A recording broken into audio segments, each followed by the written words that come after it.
Emotional काय आहे ना, मला माहिती नाही लोक हे कसं बघतात, परंतु माझ्या दृष्टिकोनातून मी सांगतो, माझ्या हा अतिशय म्हणजे इंग्लिशमध्ये शब्द आहे ग्रॅटिट्यूड, की बाबा लोकांनी, मला वाटतं की त्या स्टेजवर जे जे लोक होते त्या सगळ्यांनी खरंच पर्सनली माझ्यावरती उपकार केले होते.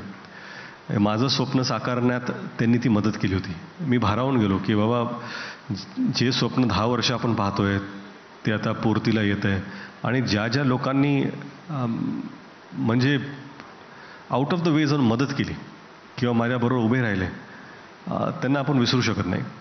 आणि काय की मी त्यांचा सदैव ऋणी राहणं, हे ऋण कधी फिटणारं नाही आहे. आणि तशी मैत्री सुदैवाने मला गेल्या 23 वर्षात ह्या इंडस्ट्रीमध्ये कमवता आली.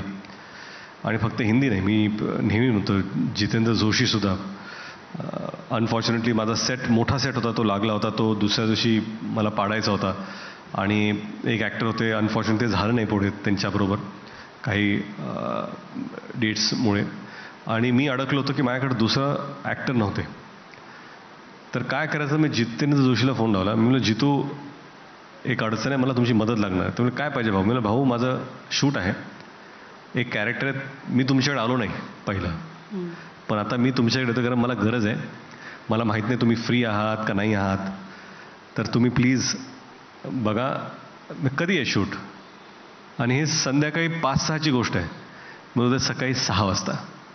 मला माहीत नाही त्याची शूट आहे नाही आहे, मी ट्राय करत होतो. ते म्हणले ठीक आहे मी येतो. लुक टेस्ट रात्री 12-1 पर्यंत झाला. 2 तास झोपले. सकाळी येऊन परत तयार होण्यात त्यांना 2-2.5 तास लागले. परंतु कसं आहे की ही मैत्री आहे, जेव्हा लोक स्वतःची गरज बाजूला ठेवून दुसऱ्याच्या गरजेपोटी काम करतात. आणि ते जितेंद्र जोशी.